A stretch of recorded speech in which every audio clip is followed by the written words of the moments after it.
Hello, fellow investor. My name is Stephen Van Kellenberg, and you are about to listen to a live recording of a Landlord Lunch that is hosted here in Oklahoma City. Keep in mind that this recording is live. Things are said that may not 100% be accurate. So your job as a real estate investor is called due diligence. Trust but verify.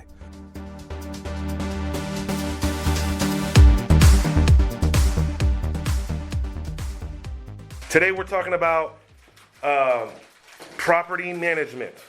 Okay, property management. What is that? Well, we literally can spend all day on this subject. Would you agree?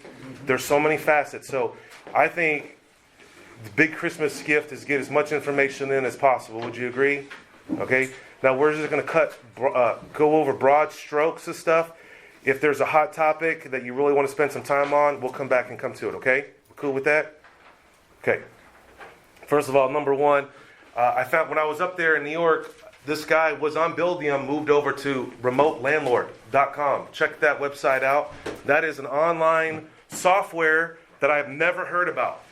I have Buildium. I love Buildium. Buildium is amazing. I'm going to do this podcast today, hopefully, but there's 4 companies that you should look at. One is called AppFolio, overpriced. That's $200 a month. I think that's a ripoff, but if some people want to be cool, they have a better website. Then the next one is Property Manager something from Mr. Landlord. It's supposed to be like $15 a month. Buildium is $40 a month. That's what I pay. Well, I don't pay that because it's $1 a unit. And then Remote Landlord. He loved Remote. This landlord I just met manages 1,000 units, was on Buildium, and he moved over to Remote Landlord because it has a better login for your investor. So if you're a property manager, I looked it up, the website, I looked it up on my phone. It didn't seem too legit to me, but I'm not going to move my stuff over there. But if you're still deciding, I think you should make 2017 your goal is to be organized. And anytime I help somebody in the beginning managing property, I'm like, get your to correct day one. Get software to run your property. Because you're going to have to learn how to compute a rent roll. Right? If you want to borrow more money, you need a rent roll. You need to be organized. You need these financial statements. You need all this stuff. These software, these 4 softwares that you just missed out, Keith, on not listening, not paying attention. You missed out 4 awesome softwares for being tardy. It will spit out reports for you to make your life easier. Don't be cheap. You should be able to afford $20 to $40 a month to run your. And anyone that I work with, I always have them do one. Hey, open that up for me. I think it's a recorder. Yeah, open that up and bring it up to me after you get it all open up, please.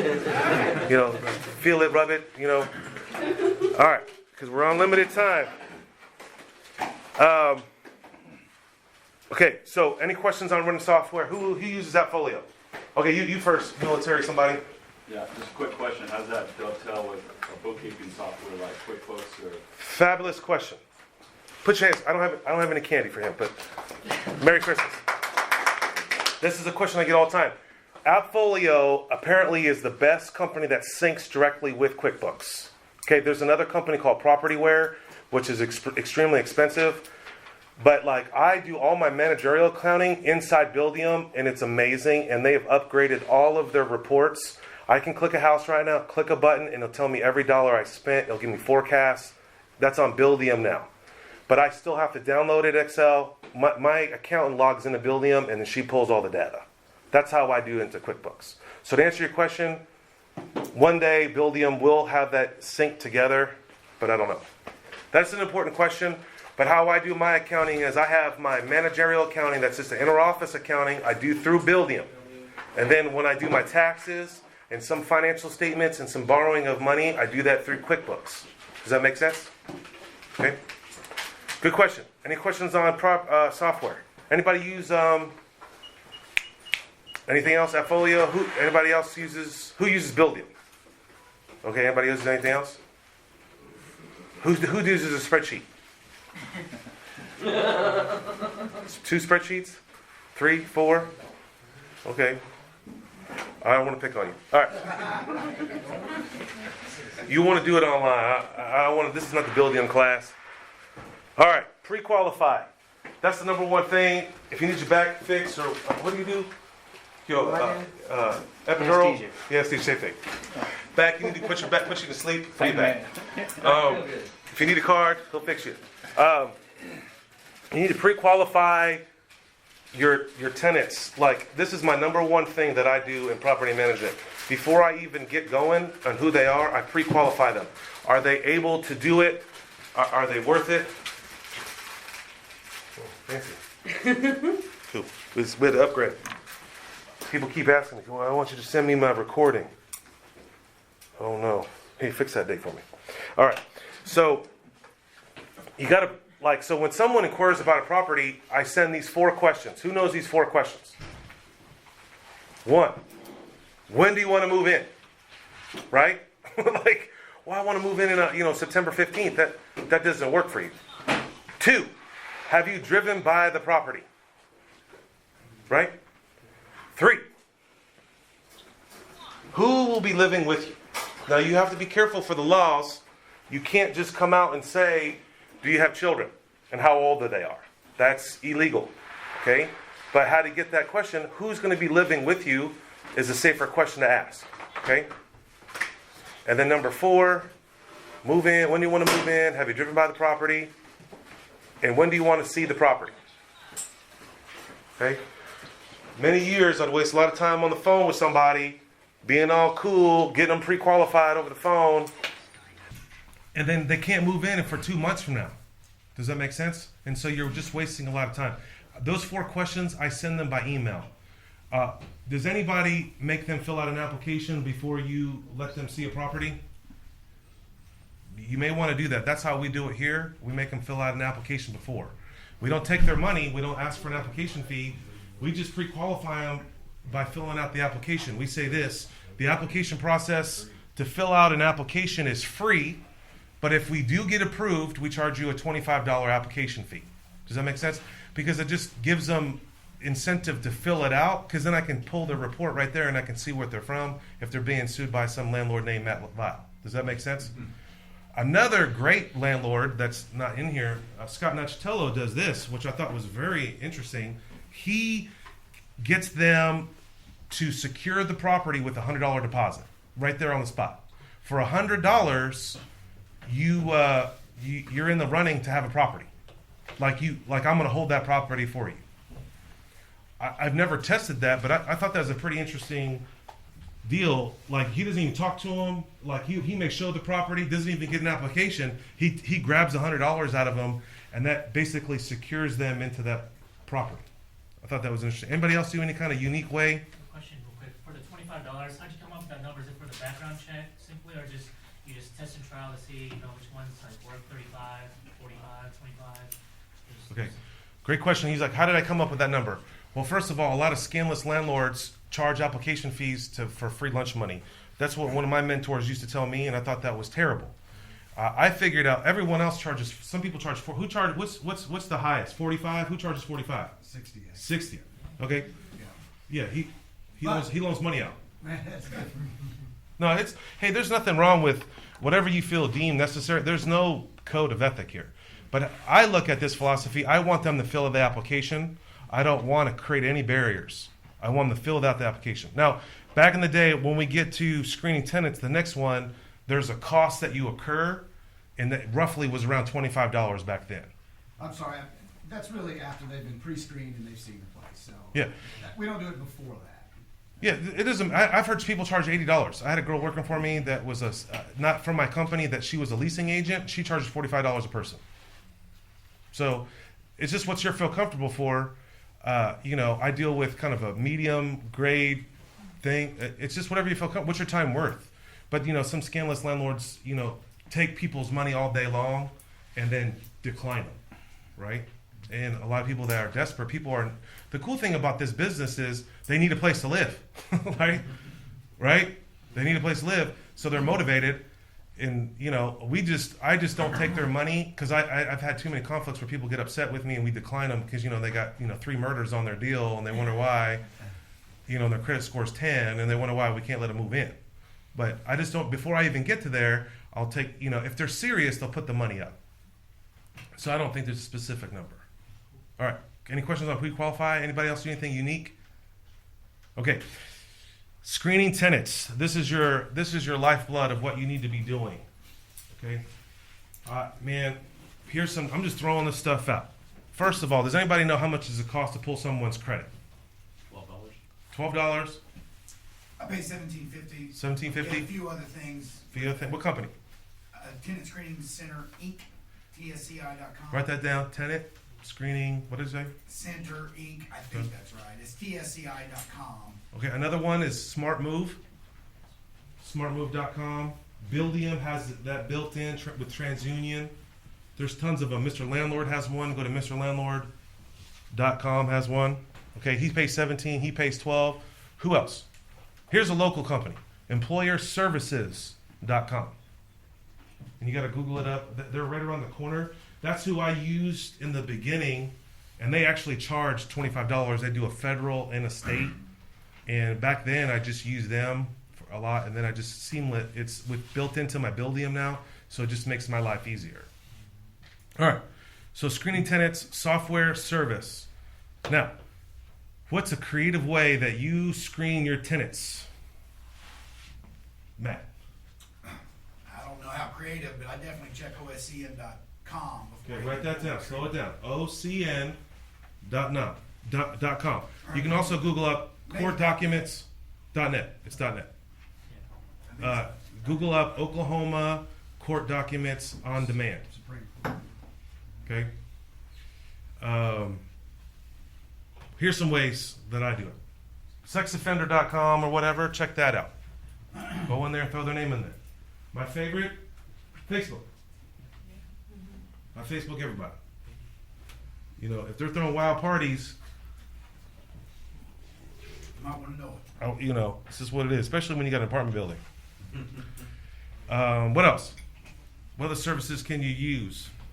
Simple thing you can do is walk out to their car and look on their car. Walk out, excellent, or even just show up on their property with I forgot to give you this form, and verify where they live, or that's just in your due diligence process. Find out where they, you research their address. I always look up where they live, who owns that property where they live. Are they renting from another landlord? Does that landlord jive with the landlord they put on there? Because many times I've called the past landlord, and it's their friend at the next cubicle. Does that make sense? And first of all, I'm going to be honest with you. I don't trust any landlord. Every time I don't even verify their landlord because I know it's a lie anyway. Because two things are going to happen. Landlord's like, yeah, they're a great tenant, get them out. Yeah. Or, I look up the address and I see who it is. I love it when I get it from another landlord, and it's cool because if you should communicate and help each other out and recognize each other's names and court documents. And there's many times where I've had great other landlords call me and said, hey, I didn't know this gal was moving out. She's trying to move out into my property, and I saw that you're suing her. Yes, I am. Does that make sense? So I always check the property owner, the registered owner, find out what their address is, Google that property owner up, because a lot of times the number one thing that I see is I'm living with my parents right now. Right? I'm living with my parents right now, and that doesn't make no sense. Why would you leave from a free ride? They got plenty of excuses. Yeah. I'm like, I live with my mom for free. Think about it logically. Why are you trying to move now, in the middle of the month? You ain't living with your mom. So, but many times, I do verify what they're saying, and it is their mom that they're living with. And so but most of the time it's not. Any other ways to screen a tenant? Nobody else? No other ways? Andrew's got some. I got a question. Okay. So you're looking over these tenants. They look good on paper, yada yada. You pull up their credit score, it looks great. You look them up on Facebook, you'll notice that everything on there is about sex parties and rock and roll. Do you have a problem With sex? Well, I don't know wrong with sex. I was just like on the second story of your 3-story apartment building where you're going to have tenants on all 5 sides of them. You don't want them in there. Do you have a problem trying to evict? Okay, so yes, what I do is I try to value I try to give him a score. I base this off of Mr. Landlord. He has a whole algorithm where he scores people with a number. Okay, so if they have good credit, they get this number. If they comply, that's one of the things I do. If they can't respond back to my email, my pre-4 questions, when do you want to move in? They skip that question. I know they don't comply with me. So, if they have the sex parties or whatever, first of all, I hope they don't. But I'm just saying, I would just weigh that against their credit score. If their credit score is really high, but they're young and this is their first rental, I don't know. I would ask for an extra cosigner. So I would ask for more deposit, more money if it doesn't balance out. And there's no good credit score, okay? And everyone has a medical repair on there or a medical payment on there. So I'm looking for judgments. I'm looking for malice. I'm looking for that they just went to AT&T, T-Mobile, and 20 other cell phone companies trying to get a new cell phone while they're trying to move in. Does that make sense? Because they didn't pay their bill last month, so they got declined on that deal. Or there's 3 cars that they just applied for within 3 months. Does that make sense? Because those cell phones, utilities, and cars all pop up instantaneously. Like, now, usually, reporting on your credit report, if you're late on your credit, like on your utility bill, like OG&E, it does not go on your credit report if you're late. It only goes on there when it's in a default. Does that make sense? So you can't really, if they're late every month, I still don't want that person living in the property because they're going to be late on the rent. Mm-hmm. So you just have to, I just weigh the options. I always recommend that you should get an application on everybody that moves into the property. Everybody that's 18 years old, that's just a policy. Another policy that we have here is that we don't hold the property no more than 14 days. If you can't move in until, February 1st, great. You could definitely pay for the January rent, no problem. Does that make sense? I want to rent the place as soon as possible, and I don't want it to be vacant, especially in the winter. But I'll even work with them. Like, listen, we'll that's our policy, but we can give you half month's rent. If this is a legitimate customer, does that make sense? A legitimate resident that's going to move in, they got a good credit score. They literally are, they're building their house and they need to move. Does that make sense? But there's always an exceptions to the rule. Any other questions on screening? Anybody use another different software besides SmartMove, Buildium? Any other one that you can help? You use again? What was it again? Tenant Screening Center Inc. $17. $17.50 give you. I pay $20 a year to get a little bit special access to get to this mini report. It gives me civil, criminal, and credit. Actual credit report. With the credit report, is gold because it gives me all the previous addresses, previous names, social security number verification, birthday. Absolutely. I had a lady give me a bad name. She had an S, and it popped up and said, "Man, this is." And then I looked her up on the real name, and it's all. She only got 3 evictions in the last. I always pull credit on everybody. I'm just letting you know I don't second guess on the credit report. Yeah. I mean, because that tells you everything that you need to know about the person. And they've got an a la carte service. You can get them Sure. to make the calls, but I've not been happy with their landlord verification crap. Okay. What's your software that you use to run the property? I use QuickBooks from Mike Butler, overlay kind of Okay. Mike Butler system. Okay. So to answer your question back there, he uses QuickBooks initially, but he has it's already pre-programmed to run as a real estate investor. Does that make sense? So all the all the questions, all the forms, all the classifications, shut that damn thing off. all built into it. And anybody else do it that way with QuickBooks? Was that Mike Butler? Mike Butler, you can buy it. It's like $1,000, $500. I don't know if he sells anymore. Mike Butler is a great. If you want to read a good book on landlording, it's called Landlording on Autopilot. It's a wonderful book. Mike Butler, he's from Kentucky. I don't know what he does now. He speaks all over the country now, but his claim to fame, he was a full-time officer and he ran 75 units by himself. Undercover officer. Yeah, he's a really good guy. Yeah. We're going to try to have him here for Investor Weekend. So. I'm pretty sure he still sells. I hadn't bought No, it. I speak with him all the time. He's a stud. I like that guy. Yeah. All right, screening tenants. Anything else? How do you feel about self-employed? I'm self-employed, so I have I've been self-employed since conception. since I popped out of that deal. Everyone is self-employed. I was just, I verify I've Some people tell me I'm renting because I'm self-employed and I can't get a loan for a house because I'm self-employed. well, that's a lie, but that's not true because I have a few houses and I've been self-employed for a long time. I don't dismiss them out of hand, but it's like, what if they come up, it's like, well, I do a lot of cash business, cause I like, hey, Well, boop, you bank off. statement, yeah. As That's soon as they say the word cash, they're hiding something. Yeah. I mean, unless they can prove to me, 3 months in a rent, that's a drug deal. And that's the first inclination of my mind. But to answer your question, I just verify their income, or I call their job. But I mean, a landlord in Texas called me where this was a smart professional tenant. This just happened. Okay, so take this one as a grain of salt here. They're from Cuba. Okay, they just moved to the country. He's a construction guy. He got smart. This professional tenant got with a realtor, and the realtor was finding a home for them. Hey, that's pretty savvy. Hi, I'm a realtor. I'm a licensed realtor, and I have a client. This has happened before. Anybody heard this? I got a client that needs a house. They just moved from Cuba. They need a place to stay. Okay, my friend's awesome. He's a good friend of mine, and he did the due diligence. No, the guy's been living here for 7 years, and he works in the construction industry. And he said that he made X amount a week. It was off by $500. There was like 10 lies. They were somewhat truthful, but then he had a realtor representing him. Does that make sense? So he is self-employed, but he lied that he's been. I was like, no, deny the dude. Instantaneously, if you lie like that, you're going to lie on everything else. You're going to lie on the way out. Okay? Does that make sense?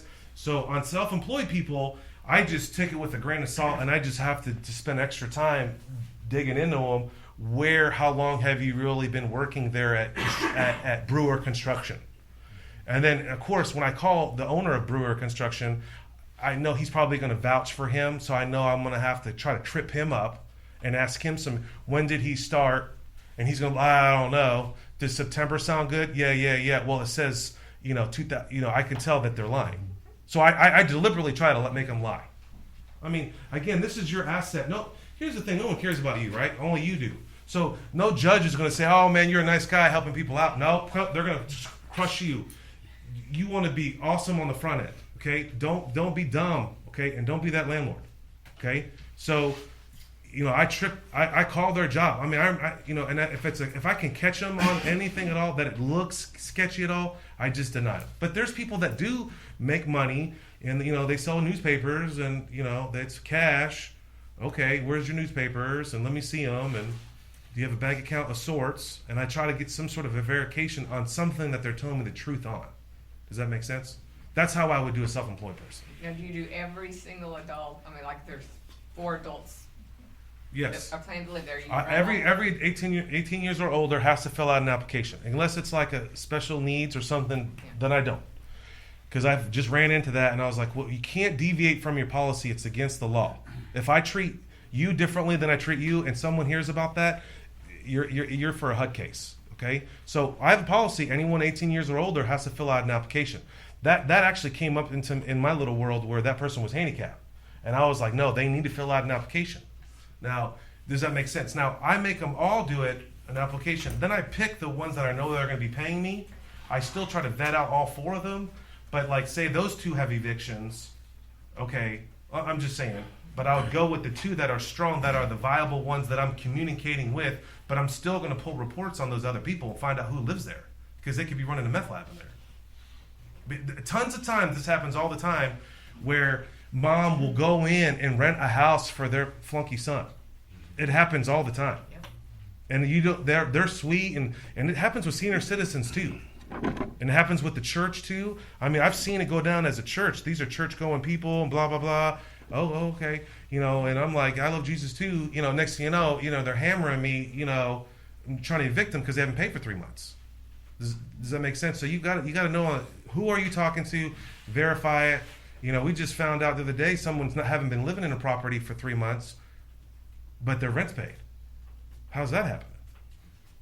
Does that make sense? So you need to find out and do. We only got 30 minutes left. Is that a good answer? But I try to find the best one in there, and are they the one that's going to be paying the rent? I'm lenient on the people that, unless it's kind of a criminal thing or something wrong, then I find out. Yes. What was going on with the guy that paid his rent but didn't live there? I don't know. Go call him. Here we go. I just found out. Handling and maintenance. He'll be out of prison I soon. don't know. I just found out. I just found out like 10 seconds ago. There's some dude living doesn't live there. Someone's paying their rent. Who? Like, He's probably got let's free get him an rent. application. Hey, he's a good tenant. 3 months on time. Let's get him in there. What the other dude did? He get shot. Someone just got shot on my property just the other day. And I saw the 30-day note. Hey, this dude's moving out. Did he break his lease? Oh no, he didn't. He's cool. If you get shot in my property, you're still going to pay the rent. I'm just letting you know. You know why? Why? Because I didn't bring that dude with the gun to you. You did. Because someone's been living in that house 6 years before you arrived, and there was no shooting then. Now, if the second person comes in and gets shot, then we'll think about it. But the first one, you brought that drama, and I know this is the Murder 1 area. Anybody know where Murder 1 is? Where's Murder 1? Oh, not all Midwest City now. Come on now. Don't be making fun of East Side now. I live on the East Side. You just flipped the house on the East Side. Did you sell it? Yeah. It made money? East Side's awesome. Where's Murder 1? No, what's the address? What's the location? You need to know. No, Murder 1 is Northeast 10th and Midwest Boulevard, Douglas. Not Midwest City. You tripping. You a realtor too. Wait till you hear my podcast tomorrow about realtors. Crushed them. They're going to hate me. It's over with. They stabbing me. It came out. It came out tomorrow. I get goosebumps. I'm telling them we get hate mail. I got hammered from a realtor. All right. Come on, guys. We got 30 minutes. It's a 4-hour subject. Let's get this rolling. Handling maintenance. Should you handle maintenance? Listen, judges take maintenance very seriously, and everything's exaggerated. You've got to handle maintenance like lickety split. I'm just, if you can't, like Christmas is coming up, New Year's is coming up, people are already, I drove to work today, nobody was on the road. I'm like, everybody's off? Everybody's off. Well, I'm grinding it out. I'm here, 7. Come on. Let's get it on. Nobody's around. I don't see no cars anywhere. I'm like, what's going on? Jesus came back, forgot me? I'm like, it's Christmas. You can't diss me. So what I'm trying to say is, on handling maintenance, you need to respond to those people within 24 hours. I always respond to everybody. And this new generation, I'm gonna choke them out. You need to respond to people. I know you read my text message. I know you saw my email, right? The judges see that. You've got to reply and say, I got it. I'm creating a work order. Okay? I got it. I'm creating a work order. Don't ever say I'm going to get there on this day and do this on that day. Never say that. They think that. Okay? So you've got to protect yourself. I'm telling you, maintenance is like my number one thing where I get nervous. I've been thrown under the bus on maintenance in a courtroom. I'm telling you, I'm nervous about maintenance. Okay? One, I'm entering the property. It's not done in a timely manner. It costs me money. That's my first problem. You know, when maintenance, that's money. When the phone rings, it's money. It's one way or the other. It's either coming in or coming out, right? So you got to act like it. When you know, if someone's going to sell you a $100,000 house for $10,000, when you call them back, would you call them back? That's how maintenance is to me. I'm going to call them back or text them back and let them know because it's costing you money. If you jump on it on the front end as quick as possible, it crushes the whole stress. The more the tenant thinks about it, the more money it costs you. Does that make sense? Because the problem gets bigger and bigger and bigger, and then the toilet leaks, oh yeah, and the shower, and my cabinet's broken, and next thing you know, by the time you get there, there's a laundry list, okay? So how do you handle maintenance? Keith? Work orders, what does that mean? How do you handle, hey, landlord, my toilet ain't working. What do you do? What's the process? I call you up, what's the process? I'm coming to you, be ready. You're looking at me all crazy. I want something written. I don't have all the work order, but I want written so that. Well, what do you say to the tenant? Sir, Mr. Allen, my toilet's not working. What do you say to me? I say, send me something in writing, a text or email. I use either one. So. Okay, somewhat great, little sloppy there. Yeah. Yes, Mr. Tenant, could you please respond? I need this in writing. That's your first thing. Write that down. I need it in writing. It's the law. Is it the law? It's the law. You don't know. It has to be in writing. It protects you. And if you should, when you sign a lease with somebody, you should tell them that. That just, it protects you. Hey, we'll jump on it. I'll get the plumber over there to fix it. And the first thing you should do when you handle maintenance, ask him a few questions. What do you mean is it leaking? Where is it leaking? Is it leaking under the bowl? Is it the bowl there? Can you tell me, is it when you flush the toilet? Is this an emergency? Everything's an emergency. Pre-qualify the situation, okay? And then when you get these questions answered, write them down. Then, you want to be a baller, reply to them in text message and writing. We received your request for that your toilet is leaking. Now you have documentation. You're just creating a case for yourself, okay? And if you have Google Voice, okay, then what happens? Then what do you do? So I text you, hey, my toilet don't work. Then what? If you ask questions, you make arrangements to do that when you. How do you make arrangements? Who do you call? Whatever's broken, you call them, and then you also, with the tenant, make sure that they know that you're going to enter the property. My heat's not working, and you send up, how much is the heat and air guy per hour? 65. 65? Give me his phone number. Who else? This is what you should do, okay? You should find a maintenance man to go over there and assess the situation. Many times, I just send a heat and air guy over there, and guess what he charged me? 65 in Andrew's price range. Right? Or an $85 electrician because the girl didn't know how to flip a breaker over. Has anybody had that problem? Oh, look. We're friends again? Yeah, I'm talking to you. So, just take my advice. Get with the maintenance person. I like senior citizens for some weird reason. There's something special about it. No offense, I'm not being rude. I like senior citizens. I don't know why, because I'm going to be one of those people one day. And I don't want to be at Walmart, right? So I have a senior citizen that I call, and I'm like, hey, Brown, can you roll over there and check out this place? He's happy to do it, and he charges me $15, $20, $25, depends on where it's at. And usually, guess what Mr. Brown does? He calms the tenant down. What's the problem? He's kind of handy, but not that good. You know what I'm saying? Like, he can, turn a knob, that's about it. Or flip a breaker. But he can do a water heater in an emergency on a Sunday at 6 o'clock where I'm, hanging out with my family. So he goes out there, says it, and I said, don't call me, text me. Because I don't like to be interrupted. And next thing you know, it's usually minor. But if I went out there in the middle of the winter, drove all the way down there, got hit by 3 cars because it was Ice Storm 2017, you see what I'm saying? So that's one trick that I do. Okay, so you send a dude down there, and then from there you just assess the situation. It's something that you need to get done right now. Now, the law there's 2 things on the law about maintenance that have to be repaired. Does anybody know what those are? Mr. Jasper. Heat, no, not air. Heat, water, that's a toilet. You have to be able to go to the bathroom, especially if you're pregnant. So, it gets sticky when the plumbing is backing up and you don't know what to do. Okay, so you need to be on top of those things. Those things create a case. You said heat in the toilet? Bathroom. I don't know about the water. I've never had an issue with the water. I've had water mains break, and people can still live without water. Just go down to 7-Eleven and buy a jug of water. I'll give you $2 on rent reduction for your water. But on your bathroom, you can't hold it out there.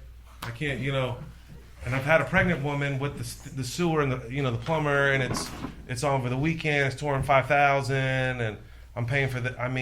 I will never pay for a hotel room, and I had to pay for a hotel room for that weekend. Does that make sense?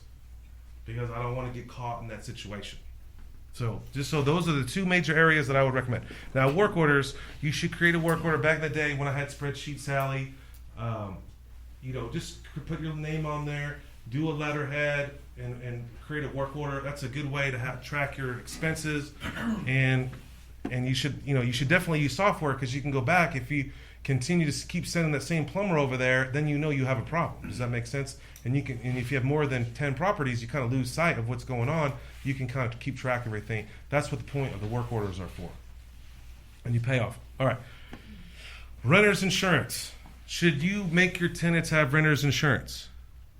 Mhm. You can't make them. You can't make them. Who said that? Who said who can't make them? Who's that? I did. Oh, really? You can? How? It's my property. I can do whatever I want to do. That's the law.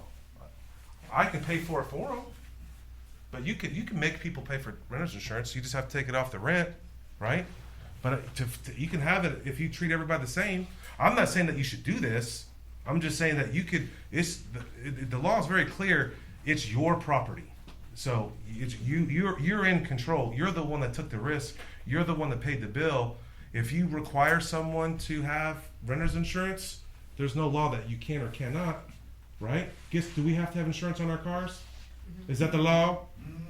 Only if you're gonna drive them. Exactly. If you don't live here. Now there's several ways to do it. So I just threw this together in 2 seconds, guys. So here's the thing: renter's insurance, I think, is very important that you should do it. You should encourage it. Okay, I make them sign a piece of paper that says, I have offered you to get the renter's insurance. It's your responsibility. And this happens all the time. Something goes wrong. Someone pees on something happens. And the toilet upstairs ruins their $10,000 Mathis Brothers couch. Right?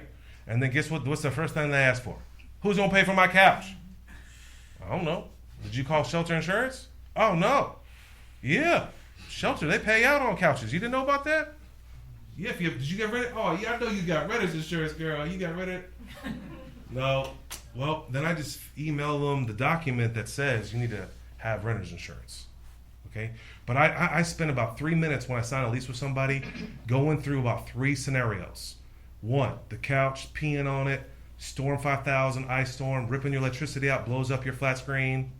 Who's going to pay for that? How much, and then the next thing is, what is it worth to you? How much is renter's insurance? Does anybody know what it is?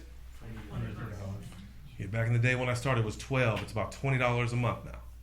So I know a landlord that does offer renter's insurance and takes it within the rent or adds it on there. But to me, that's just another nightmare of accounting. Does that make sense? Because you got people's names and stuff.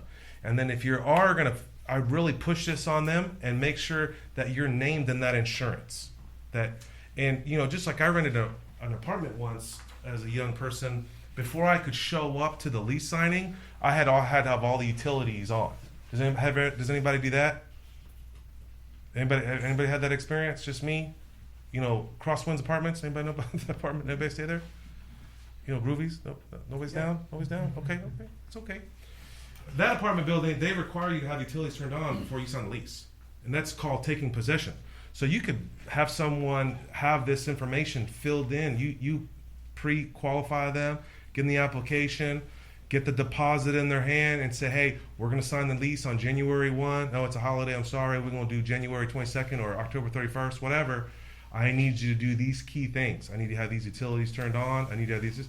And we start verifying that stuff now. So when you say name on your renter's insurance? Yeah, your company name. Because I did have a claim once where Additional loss payee. additional loss payee. Thank you, Mr. Matt Vile.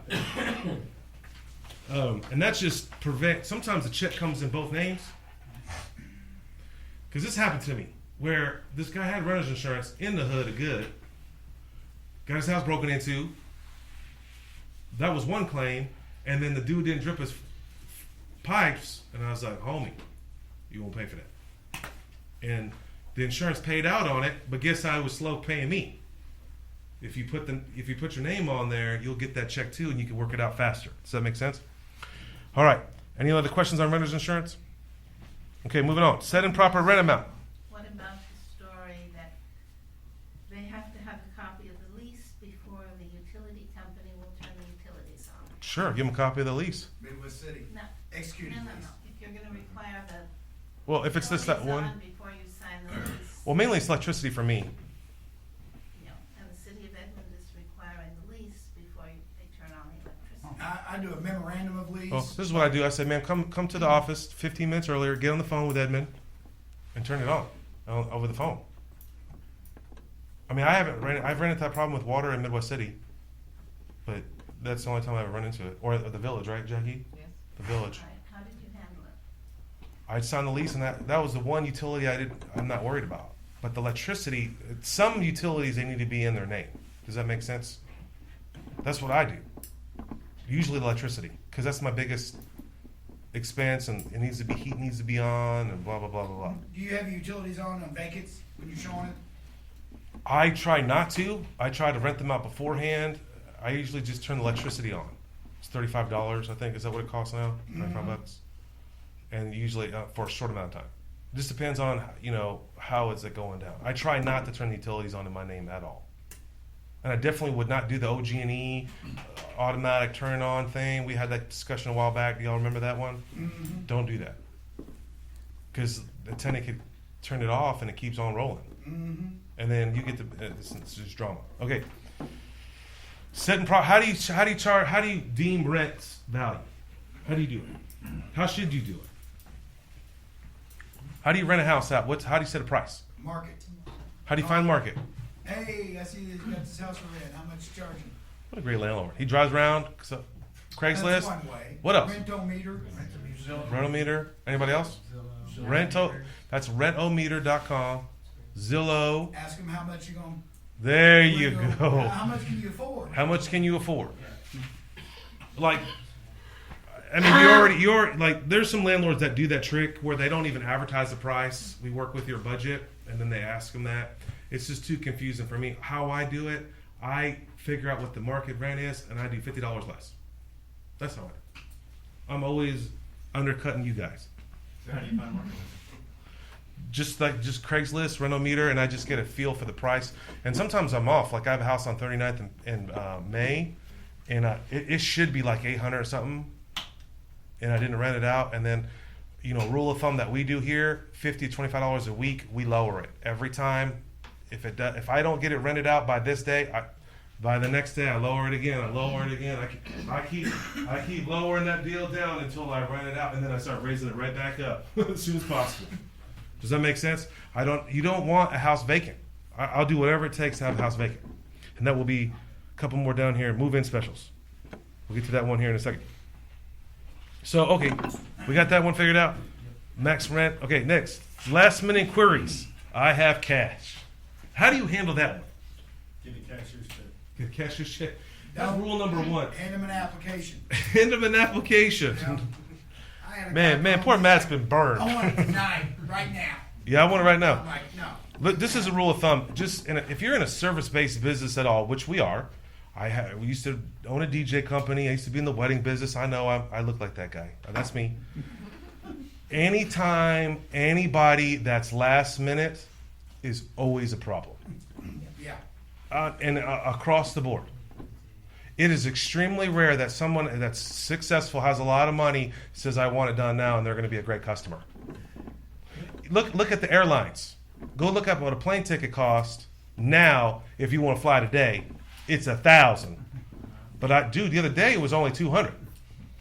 You see what I'm saying? There's nothing ever goes down right with last minute. That usually, I played with this for years where I would give a discount to get the business, and it would be way more work than it was for an affluent person to pay the full price with no questions. The cheaper discount person tend to be a lot more drama. Always. And anyone that's last minute, just take this, guys. I'm serious. It's never going to go down right the way you think it is. There is no smooth transition. You got to keep your system consistent, for the law and for the government.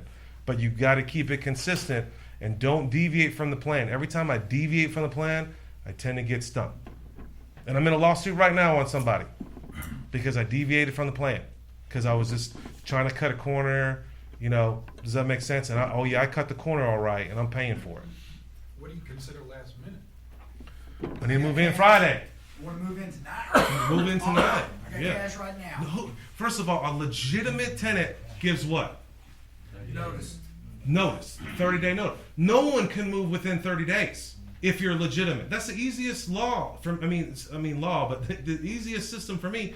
How are you going to move into your next place? That's the question did you give your landlord, when does your landlord know you need to move? I live with Mama. Did you give him proper 30-day notice? What's a proper 30-day notice? Anybody? Don't say anything. What's a proper 30-day notice? Before the end on or before the first of the month. And we have to honor that as well. You can't just show up on someone's door and say, hey, I'm giving 30-day notice. It's the 15th. I want you out January 15th. That's not honor before the first of the month. Okay? So if someone strolls in on the 3rd, hey, I partied last night. Oh, no, you moving out on March 1st or, February 28th. You see what? They try to give the 30-day notice on January 1. Yep. Well, he has to go the next day because it's a business day. But they just scroll in on the 3rd. Oh, no, we just kick it to the next month. And you will pay for it. Does that make sense? So what we're talking about, honor before the first. Okay. Well, did I forget something? We good with that one? I have cash. You asked that question, sir. What's a good timely manner that people need to move in? What's the number? Anybody know? Of course, 30 days obvious, right? Successful tenants are what? Okay, first of all, let's just see if you can guess this one. When do you think you get the most inquiries for properties? But people are looking for a property. Is it the first of the month or at the end of the month? Probably first. Well, no, I'm talking about every month. When's the best time you should lower your rent? I mean, if you need to get somebody in there. 7 days before the end of the month. Well, because that's how people think. They got to turn in their 30-day notice. They've got to make a decision. Here's another thing you need to be thinking about too. If someone calls you, they're renting. They're going to live somewhere. So it's your responsibility to get them to commit to you. They're looking for a place. And hopefully it's your place, right? So don't dilly-dally around with them. Get the 4 questions out of the way, pre-qualify them, and get them to give you some sort of monetary money. Is it the application fee or a deposit or a partial deposit or something? And then whatever you receive for them, I give a deposit receive form. Does that make sense? So there's accountability. This is where your $500 is going, and this is what happens if you change your mind tomorrow. But if I can't provide the house to you by this date, and 14 days is our law, I'll refund your money. The number one thing, just like sales or anything else, get them to fill out an application as soon as possible. I do it that way without taking their money, okay? Because I can look at their deposit. I can see where they've been working at their job for 2 days. I know they're not going to work out, right? If I see, they just moved here from Tokyo, well, that's probably international students are really good. But I'm just saying, does that make sense? All those are my variables when I'm looking at the application. Then if I look at the application, and then I know from there I can go to the next level. But if they won't willing to fill out an application, there's a reason why. When I say it's free, so it's free to fill. That's how we get more applications in, and that's how we get the ball rolling. Does that make sense? Okay. Move-in specials. Oh, yeah, move-in specials. Anybody do a move-in special? You do. What is it? Sometimes if I can't rent the property, instead of dropping the rent, dropping the deposit, I'll do like half month's rent or something like that if they'll move in by a certain day or something like that. Okay, have them move in. I just started testing it and it worked just this last month. I did a move-in special and it worked. I need to ask Leslie what she said to them, but it worked. We couldn't rent out some properties. We did like a move-in special, half month's rent, and it worked. Now I don't know how she did it, the lease up there, but if I was me, I would say, yep, you get half month's rent, but not on the first month. It's on the second month.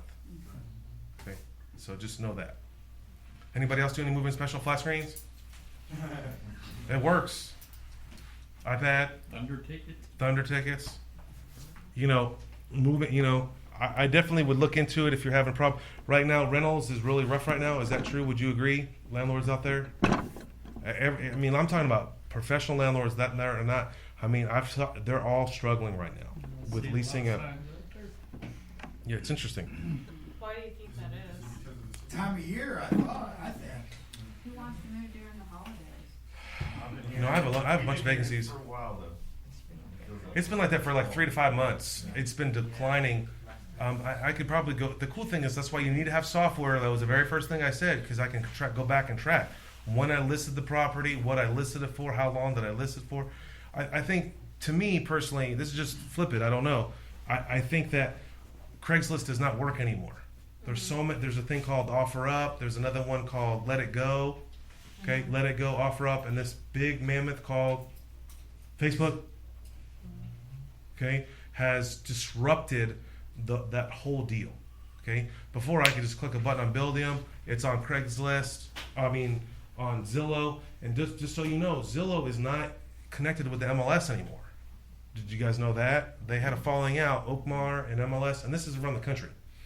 And we don't want to get into this right now, but they're not synced as much. So you have to manually go on Zillow and post your house, unless you have Buildium, okay? Because it syncs to Buildium. But do you understand what I'm saying? So before we were lazy, we just hit a button and it would just go up there. Those eyeballs are not there anymore, and that's my perception of why our units have been sitting, inventory has been sitting longer, because they're not seeing it. Does that make sense? And so you've got to be creative and really get out there. And I'm scared of putting signs out, because usually I don't put for rent signs out, because it's a target for me. Now, if someone's living in the property, man, I'll put like a party out there, 10 signs. This mug's for rent. Get it on. But when it's vacant, depending on what neighborhood, but even in nice neighborhoods, even in Midwest City, not near Murder One, talking about by the high school, I had a condenser get stolen. $2,000 later. So I'm real cautious on that. But that's what I think. And there might be a surplus of inventory, presidency, stock market. People are scared. They're all running out of Oklahoma. I don't know. There's a lot of rentals on Zillow and Craigslist, lots of them. Okay, so eviction court. There's a vacuum there. It'll I think the spring. I mean, the best month. What's the best months to rent? January, February, right? Summer. No, he's right. April, May. He's right. Tax refunds. February 1st. February 1st. That's why I don't sweat Christmas. I don't sweat Christmas. I sweat January. January I get all ballistic. Yeah. I get all, did we do it on Postlets? Did we get it on this one? I'm out every day. I'll be like, hey, did you hit this one up? Did you hit Hot Pads? Did you hit, V-Flyer? Did you hit that one up? Did you get this one? Did you go outside with a sign for 10 minutes like McDonald's? Did you get it on there? So your biggest drivers are off and let it go? No, that's just what's happening. That's disrupting the whole Craigslist. People, I see. So what are your biggest drivers right now? I don't know. Leslie. Oh, she's in there. It's on like 30 sites. Well, Buildium, I would say Zillow is the strongest. Okay. Craigslist was the bread and butter. Right. And because I'm so psycho. We have our company, and then I have my Van Callenberg over here fooling around, because I test stuff all day long. And I know for a fact that Craigslist is not working. I know that for a fact, because we're both putting the ad out, and I'm not putting it out on Zillow. I'm getting 0 calls. I'm only doing Craigslist, and we're doing everything we can over here, and we're getting calls and stuff. Does that make sense? So I know Craigslist is not working. So what is the everything over here that you're doing other than Zillow? Oh God. Well, I don't know if we still do Postlets. Go. Postlet's been bought by Zillow, so they got Zillow is the number one. You should manually do Zillow. Yeah, it'll send V-Flyer you has an algorithm. I would assume Facebook would be the ideal situation. Okay, but I don't have the staff organized to go to every little Facebook page and put it up there. But Facebook does work. Signs are the bread and butter for realtors. They actually do work. But again, you're going against like theft. But I mean, anybody had any copper stolen lately or anything lately? It's kind of toned down. Copper's way down. But I definitely, I just have a property right now. I put a sign out there. I'm getting calls. So sign. They definitely drive around where they want to live. Yeah, and then it just depends. All my tenants, I push out. I have 150 tenants. I push out, hey, $100 referral if you bring me somebody, and I send them to my website. Christmas is perfect time. In my apartment building, I tag a notice. I got this $100 bill, fatty fat, right up there, all green color, boom, boom, boom, tapping on everybody's door. Everybody knows we got one for rent. Does that make sense? I'm just diligent on that area. That's, when you sign a lease with somebody, that's 7 G's. When I look at somebody, when they walk in the door, oh, hey, Miss Brown, how you? Oh, that's 10,000 right there. She's $900 a month. Huh? You have your own website? Yeah, OKCapple.com. It's connected to Buildium. Buildium is the best software that I like. I've tested them all. I found that you can put a sign on the corner, and not. Yeah, directional sign. Arrow signs are Yeah. Yeah. And just put my phone number, 3-bedroom, 1 bath, 1.5 bath. All right, we got 2 minutes. Pet deposit.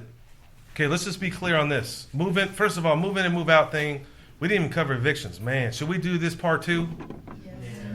Do you like this subject? Yeah. Okay. This ain't sexy.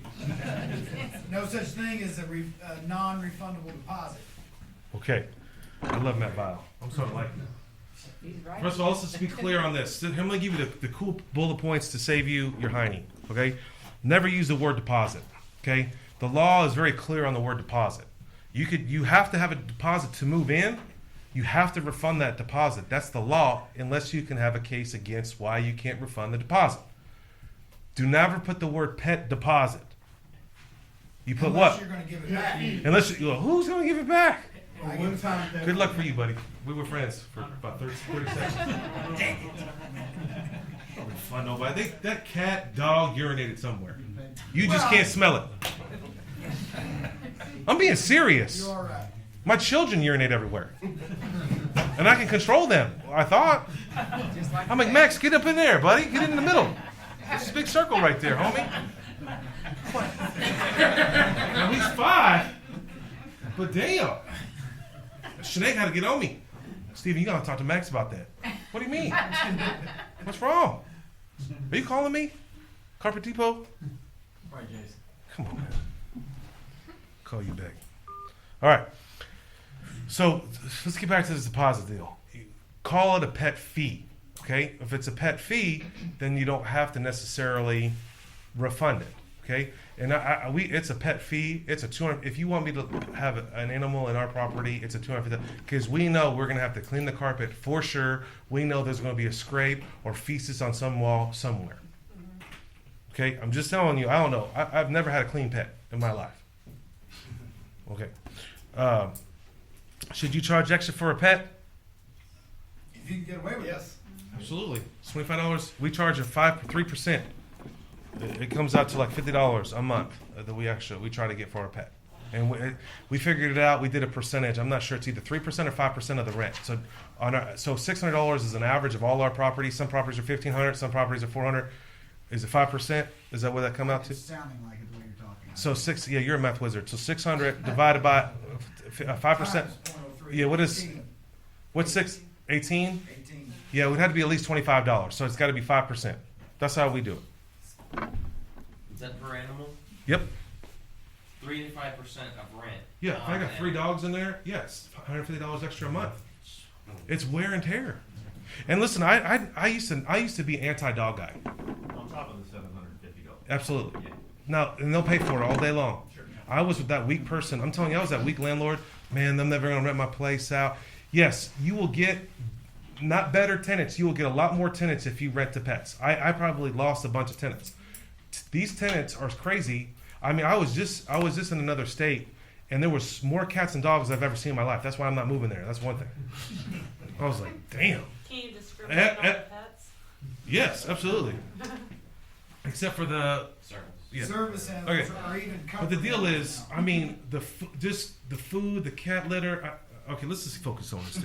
So, these people will pay extra for the pet. Okay, I've missed the boat. I've had landlords for years tell me that, and it does work, and they're willing to pay for that, and it's a great service. And you just open up your whole tenant pool. Okay, but I would definitely, if I open it up to dogs, your insurance, I guarantee, does not cover pit bulls. Okay, now there is Lloyd's of London does cover pit bulls, but that's the insurance that I'm under, and I made very clear when I called because I ran into a house that had a pit bull at it. Shelter insurance called me, went off on me. I was like, dude, how can I control what these jokers are bringing in here? But it denies your insurance. So let's just be clear on this pit bull deal. So anyway, Lloyd's of London covers it. So they're willing to pay for that if you ask them. And another thing I saw a landlord do, took out a little sink in the laundry room and put in a little cleaning station, and they never have to worry about renting the house. So if you have a house that's like $80,000 to $125,000 and you want to get top rent, you put in a little pet shower. I'm serious. Take out that sink. I got one in my house. I want to put one in just for fun, but I hate pets. So I wash my dog, my kids there. Bang. I'm serious. You take that sink out. You put a faucet there with the pool thing, and you kind of box it in, and you got a little pet shower. You'll rent that mother out all day long. How much that cost? Contractor Bob back there, he'll help you. All right. The lease is your golden nugget. We'll talk about that next time. You got to learn this word called the dum-dums. Dum-dums. Getting your rent paid on time. We'll talk about that next time. Holiday cheer. I don't know why I put that on there. And recording devices. That will be my last and final thing. $40. You can buy one of these things. I record every lease. Record it if I sit down with you, we're recording this lease. If we're covering anything that's legal, okay? And there's a court case that went down where a Hispanic guy, Jackie knows this deal, sat down, spoke perfect English, everything's fine, we're homies, hey, but then in the middle of the court, he doesn't speak any English. For real. And he won. And I mean, it's sad. Did you have it recorded? Yeah, did he, was it? I mean, was it recorded? No. No. That's what I'm trying to tell you. Get your $40 out. Merry Christmas. That's why you need to record this deal. Man, I got to spell this out for you. Just got married. You just got married, girl. I knew you just got married. You were in the clouds. He was actually buying the house. He didn't understand. He was. Yeah. Well, the true story is that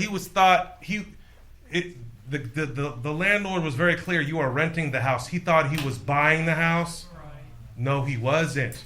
And so he, asked Jackie take her out to lunch. Did he get the house? No. No, he didn't get the house, but it was thousands and thousands of dollars of legal fees. What's that free legal company? Yeah, there you go. That's all you gotta know. Legal cheat on me. Brrr.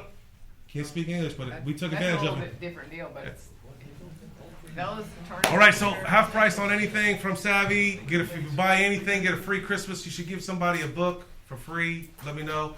We only got 8 of those amazing Oklahoma Hustle jackets, hats, Airbnb, half price. Other than that, have a Merry Christmas. See you in January, some date. I will see you on the 19th. Have a great day.